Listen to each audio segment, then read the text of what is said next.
Hello, fellow peasants. Today I'll be reviewing 2022's Barbarian.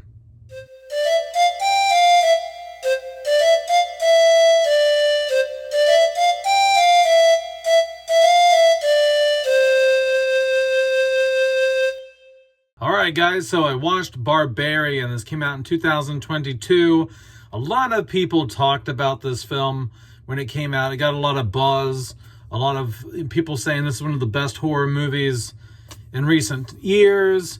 And so I never got around to watching it until today. So, what do I think about Barbarian? Well, what's it about? First, this young lady has a job interview in Detroit, and so she stays at this Airbnb, but when she gets there, she realizes she's not the first person to be staying there. She knocks on the door, she tries to get in, the code's not working, and she finds out that there's a guy in there, and he's like, well, I'm staying here tonight. Maybe they double booked. And it's raining outside, and she's in Detroit, and she's not sure what to do. She doesn't know if she can trust him.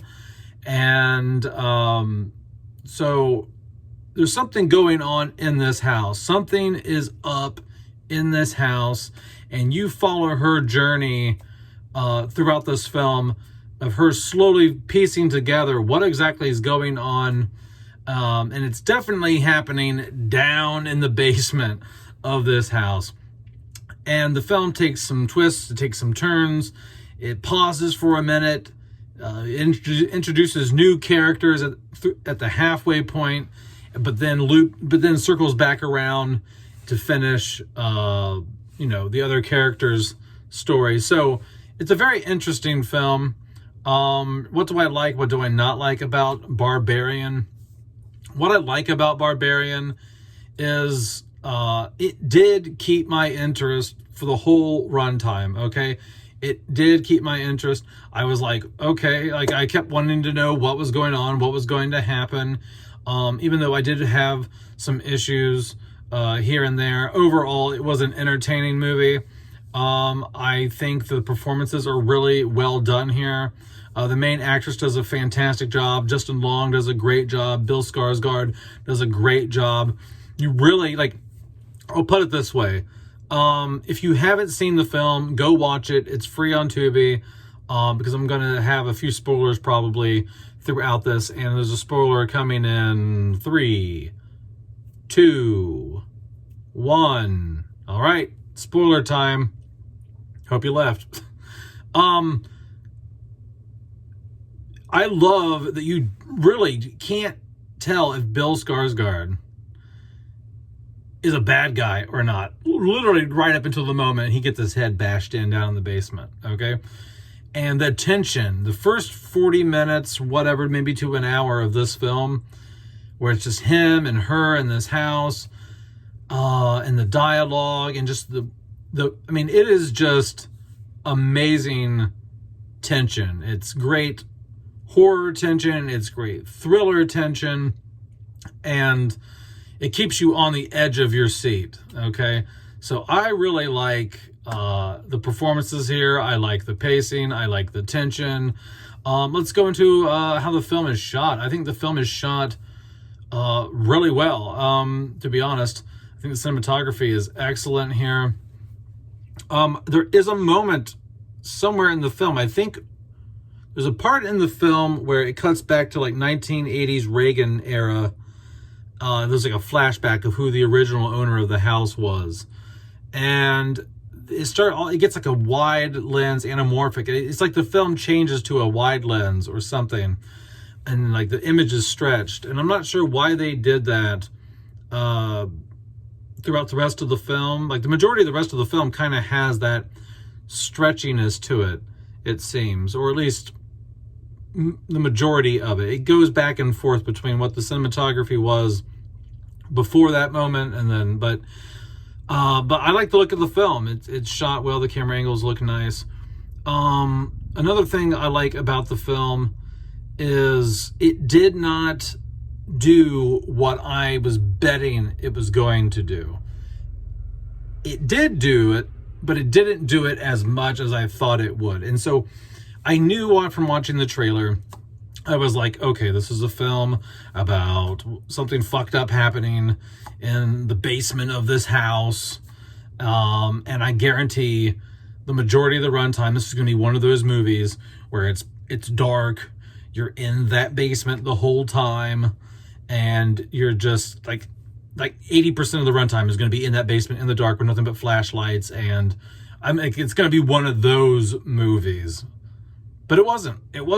They're not in the basement the whole damn movie. Thank God. So I was like, oh, okay. Yeah, hey, you proved me wrong. You didn't end up being one of those types of films. So that was good. What I don't like about Barbarian is what a letdown it becomes after Bill Skarsgård gets his head bashed in. Because the tone of the film changes. I don't mind that they step aside for a second and let Justin Long do his thing, and there's his story, and you find out that he's the owner of the house. All that needed, that's fine. That's all good. But there seems to be a lack of the same tension and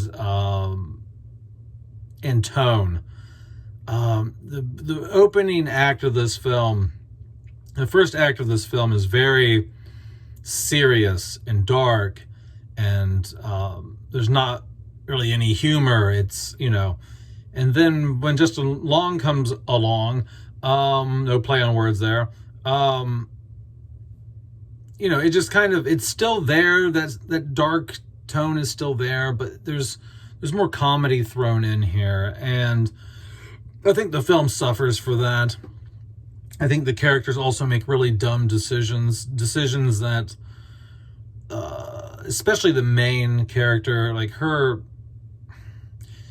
she's so smart at the beginning of the film, right? I mean, she still makes a dumb decision and ends up staying overnight with Bill Skarsgård the first night in the house, but she makes decisions that are even dumber at the end. You're like, okay, well, you were smart enough at the beginning to take a picture of his driver's license and look him up online, and you were smart enough to not drink the tea when he offered it, and you wanted to see him open the bottle of wine so you know that he wasn't poisoning or whatever your drink, and so it just seemed a little out of character for some of the decisions she made. So it was annoying.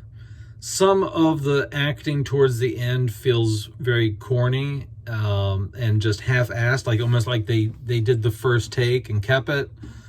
I can't remember. There's a line of dialogue between her and Justin Long that's really cheesy. There's also dialogue between her and the police, because there's a moment where she gets out of the house, broad daylight, and she goes to some gas station because she breaks free or whatever, and she goes to the cops. She's like, I was abducted, I was held hostage. And they go to the house to check it out because they kind of believe her, but they kind of don't. And they go there, and there's a bit of dialogue between her and the police that just feels so student film. The acting is horrible. It's like some of the dialogue in my crappy short films. It's just, So the movie kind of takes a bit of a quality nosedive, in my opinion, especially within the last half hour or so. In terms of the monsters, the killers, or whatever was going on there, been done before, seen it before, serial killer guy, serial killer, redneck, whatever, trapping people in his basement and stuff like that. All of that has been done, so that's not anything original. But the first act, man, of wondering what the hell's going on in this house. Is Bill Skarsgård a bad guy? Is he gonna kill her? What's his motivations? First act, top notch, 9 out of 10, 10 out of 10, horror movie tension and tone. And then it just slowly nosedives from there to a point where the ending was just ridiculous, in my opinion. So Was it a bad movie? No, it was not a bad movie. But it wasn't a good movie. I'm not going to say this was a good movie just because the first act was strong. 2/3 of the film was not good, in my opinion. So I would probably rate this film on a 1 to 10. I wouldn't watch it again, so I'd probably give it a 4 out of 10. I did not like Barbarian enough to watch it again, and it's not one of those films where it's like I would recommend watching it one time. You know, it's not, you know, like, okay, so I just reviewed Clear and Present Danger, and to me that's a film that's, I would tell someone, hey, watch that. That's worth watching one time. Wouldn't watch it again, but it's at least worth one watch. I don't know if this is worth one watch. Maybe the first act is worth one watch, but the remaining rest of the film, we've seen that before, okay? But that's it. That's what I think about it. I don't think it deserves the hype that it got a couple of years ago, 2-3 years ago, whatever. So, but that's it, guys. Let me know down in the comments below what you think about Barbarian. Have a good one, guys. Peace out. Bye-bye.